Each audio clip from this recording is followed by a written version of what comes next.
Friends, तो 10th physics refraction of light का next lecture.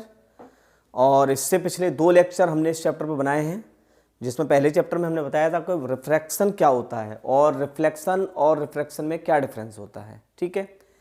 और उससे जो नेक्स्ट बनाया था वो बताया था रिफ्रैक्शन ऑफ लॉ के बारे में, बताया था कि रिफ्रैक्शन ऑफ लॉ क्या होते हैं, जैसे रिफ्लेक्शन ऑफ लॉ होते हैं। ठीक है।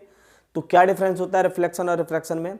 रिफ्लेक्शन में भी लाइट का पाथ चेंज होता है और रिफ्रैक्शन में भी लाइट का पाथ चेंज होता है। ठीक है।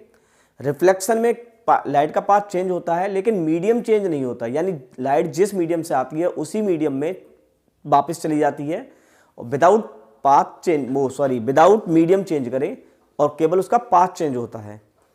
लेकिन रिफ्रैक्शन में क्या होता है? रिफ्रैक्शन में मीडियम चेंज होने पर लाइट का पाथ चेंज होता है। और जो मीडियम है, मीडियम भी अलग अलग ऑप्टिकल डेंसिटी के होने चाहिए। ठीक है। मीडियम डिफरेंट ऑप्टिकल डेंसिटी के होने चाहिए। अगर सेम ऑप्टिकल डेंसिटी के होंगे तो जो रे ऑफ लाइट है वो सीधी आपकी निकल जाएगी। तो इससे आगे हम पढ़ते हैं। तो रिफ्रैक्शन ऑफ लाइट में अभी तक हमने पढ़ा है कि रिफ्रैक्शन होता है, क्या होता है रिफ्रैक्शन और आपका रिफ्रैक्शन इंडेक्स क्या होता है। ठीक है। रिफ्रैक्टिव इंडेक्स भी पढ़ा है हमने। तो हमने पढ़ा है कि रिफ्रैक्शन ऑफ लाइट क्या है। सपोज करो एक मीडियम ये है,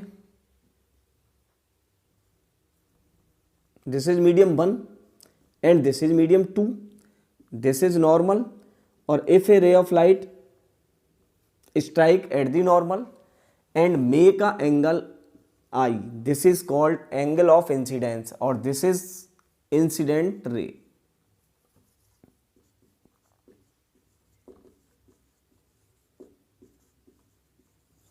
और ये जो एंगल होता है इसको बोलते हैं हम एंगल ऑफ इंसिडेंस।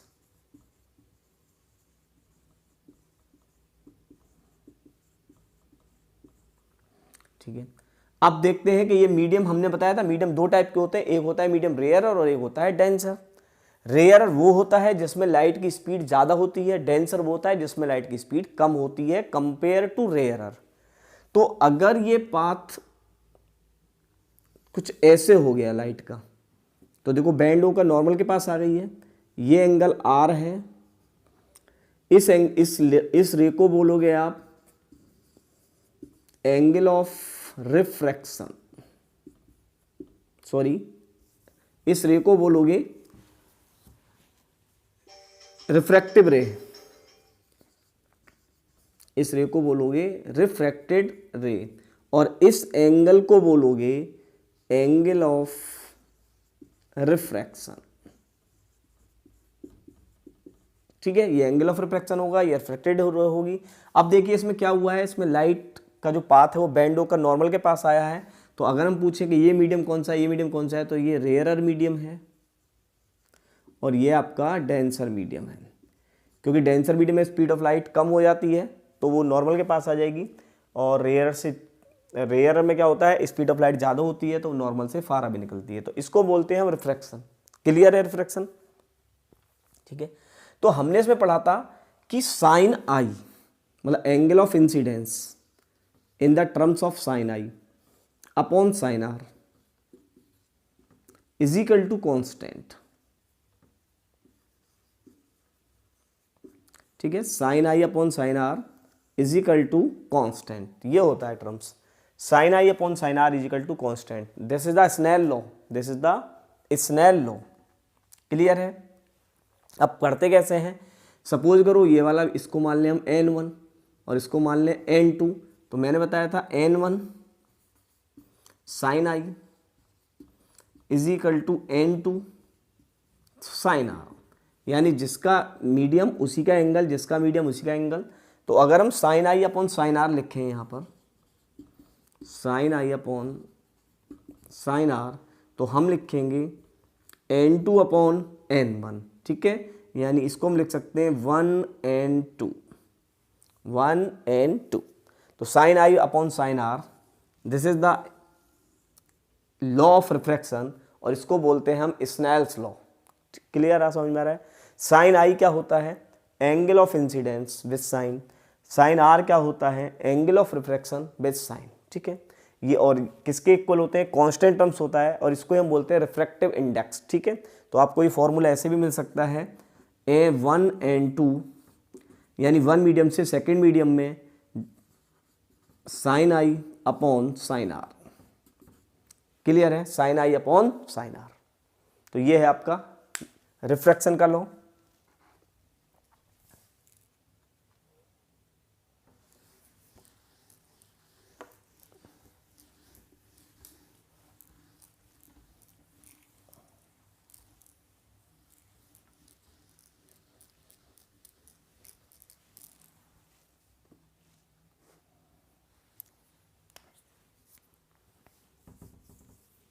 अब देखिए, सपोज कीजिए कोई angle of incidence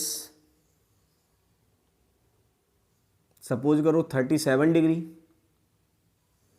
angle of refraction 34 degree. तो हमें पता चल रहा है ये रेयरर मीडियम है और ये डेंसर मीडियम है। ठीक है, तो इसके लिए अगर हम इसका sine i upon sine r लिखें तो एन इज इक्वल टू क्या लिखोगे आप? Sine i upon sine are.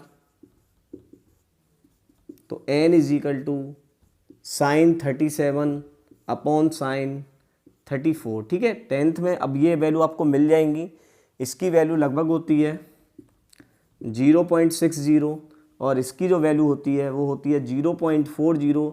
अब आप इसे सोल्व करेंगे तो ये हो जाएगा n इज इक्वल टू 3/2 यानी 1.5। और ये जो रिफ्रैक्टिव इंडेक्स होती है ये ग्लास की होती है। ठीक है, किसकी रिफ्रैक्टिव इंडेक्स होती है? ये ग्लास की रिफ्रैक्टिव इंडेक्स होती है। जब भी कोई रे एयर से ग्लास में जाएगी तो उसकी रिफ्रैक्टिव इंडेक्स हो जाएगी 1.5। क्लियर है? तो ऐसे रिफ्रैक्टिव इंडेक्स फाइंड कर लेते हैं हम।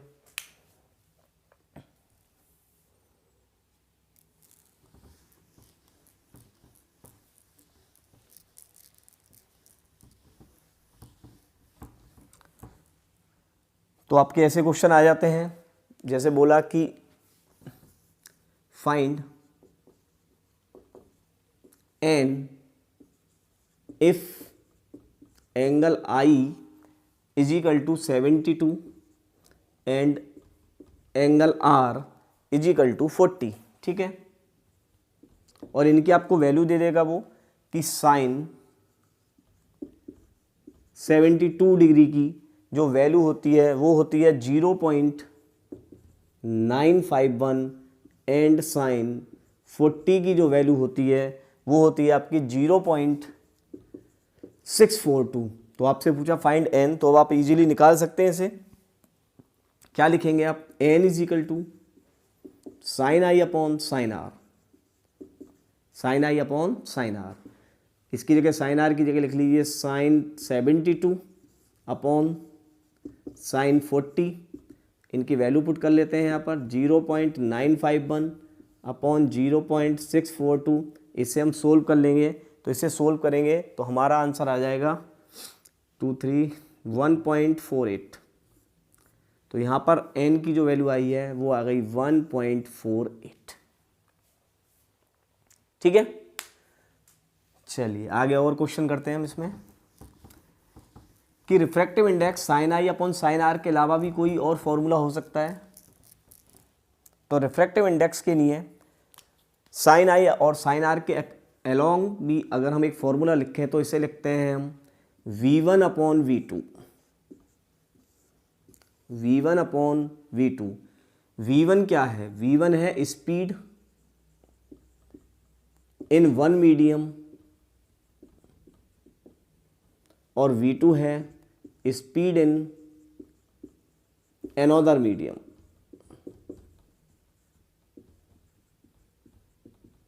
ठीक है, v1 का मतलब है speed in one medium and speed in another medium. इसका मतलब है रिफ्रैक्टिव इंडेक्स का हम एक और फॉर्मूला लिखते हैं speed in one medium upon speed in another medium.